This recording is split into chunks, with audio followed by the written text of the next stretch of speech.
ไปเหมือนพี่น้องเอ้ยตามหาเจ้าสาวเนาะว่าจะฟังหนึ่งเดียวเนาะคนในงานกันหลายกันนั่งยุ่งไก่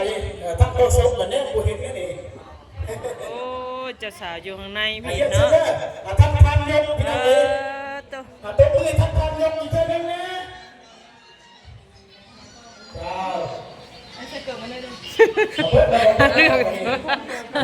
ตัวอะไรเอาสบายดีเด้อเจ้าภาพเพิ่นพี่น้องเมทางน้องสมบังเพิ่นเนาะป้าเจ้าพ่อบ่เห็นเจ้าสาวออกมาจากเทื่อเนาะเพิ่นเดตติ้งอยู่ข้างในถ่ายรูปภาพ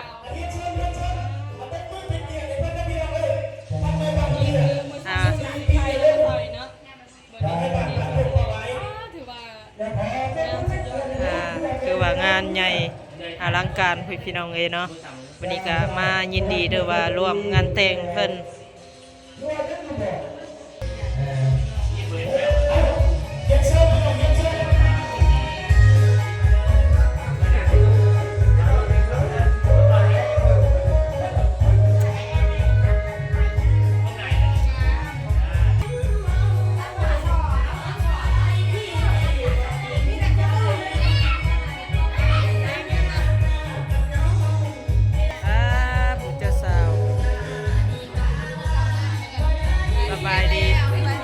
ว่าไปดิ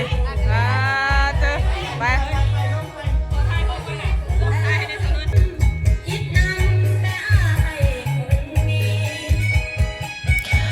ก็ถือว่าเป็นเกียรติเนาะมายินดีนำครูว่าสาวนะทุกคนเนาะก็ตอนนี้ก็ถึงเวลานาทีเนาะเจ้าภาพหรือว่าคนแขกมาในงานเนาะเต้นลำวงนะครับรับประทานอาหารเนาะก็ถือว่าใหญ่และก็แบบงานใหญ่เลยนะเนาะถือว่าคนก็หลายพอสมควรเนาะหลายหน้าหลายตาพี่น้องเอ้ยโอ้เจ้าบ่าวเจ้าสาวถ่ายรูปครูหลายคนก็ถ่ายรูปเนาะเมื่อเป็นทีระลึกเนาะเจ้าบ่าวอายุ69 ปีเนาะส่วนเจ้าสาว22 ปีทุกคนเลยเนาะถือว่าห่างกันอยู่ประมาณ40 ปลายปีเนาะนี่ก็คือเมเจ้าสาวเนาะตอนนี้ก็ถ่ายรูปนี่ก็บอลบัตรเชิญกล่องบัตรเชิญเดี๋ยวว่าปอนบัตรเชิญเนาะนี่ก็พอเจ้าสาวเนาะพอเจ้าสาวเมเจ้าสาวโอ้ถือว่างานใหญ่อลังการเลยเนาะตกแต่งด้วยดอกไม้และไพ่แสงสีคือว่าโอ้ยเนาะสวยงามทุกคนเลยพอบรรยากาศก็ลมแห้งเนาะมื้อนี้เนาะ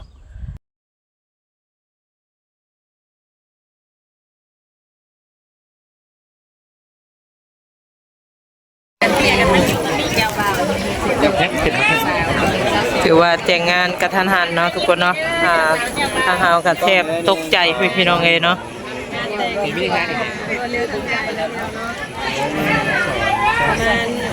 บ่พอค่ะ2 อาทิตย์1นะมาพามาแล้วแขกโทษมาใหม่เนี่ยนั่งโต๊ะดังๆเด้อโมเป็นนั่งโต๊ะนั่งดังๆโอ้คือเป็นนั่งโต๊ะก็ถือว่าคนก็หลายพอสมควรเนาะทุกคนเนาะ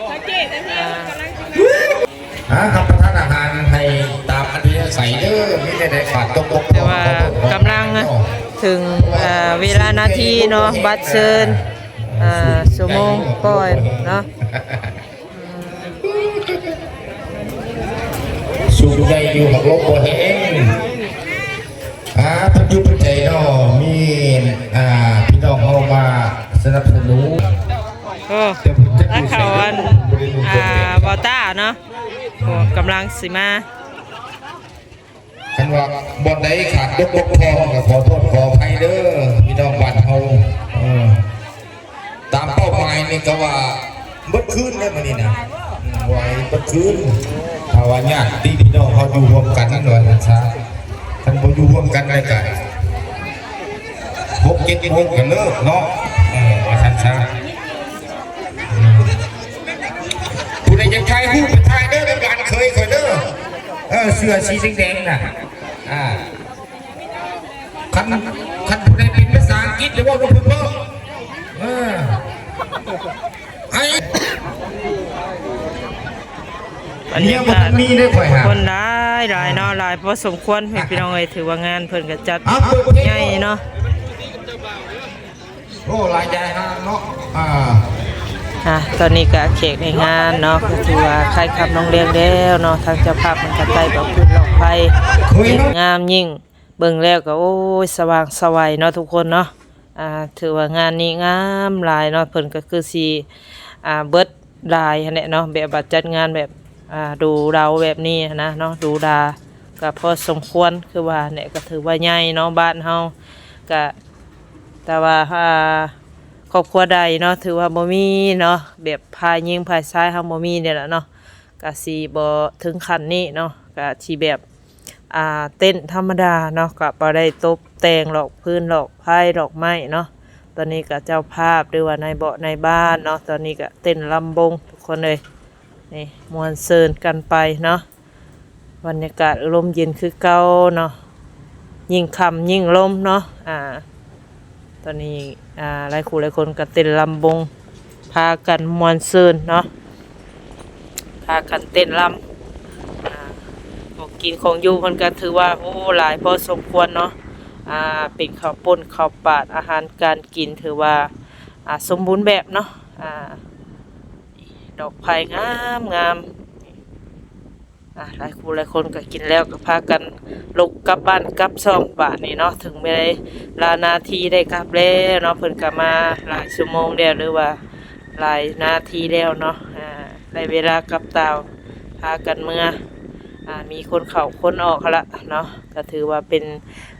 ธรรมดาเนาะงานการก็เป็นแบบนี้ละทุกคนเลยเนาะบ้านนอกของนาเฮาพากันกินแล้วก็พากันเมื่อเนาะซอยกันไปวัดที่เพิ่นที่โตนี่เนาะตอนนี้ก็ในบ้านกับคณะเนาะ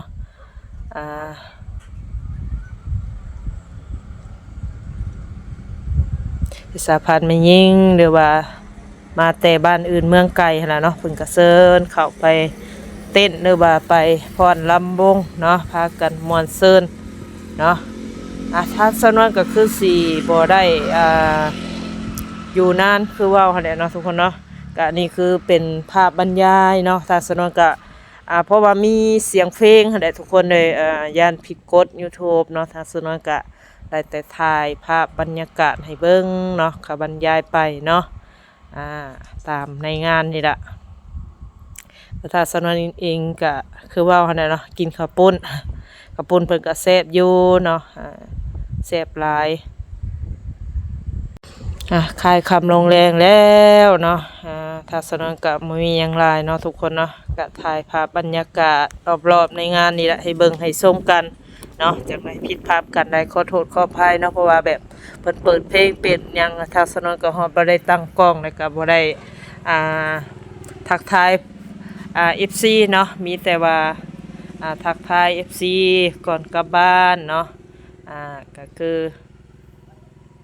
สิได้จบคลิปเพียงเท่านี้ก่อนเนาะทุกคนเนาะคือว่าเนี่ยนี่ก็เจ้าภาพเนาะเป็นทางแม่เฒ่าพ่อเฒ่าทางเจ้าสาวเนาะสมบังเพิ่นเนาะกำลังเต้นร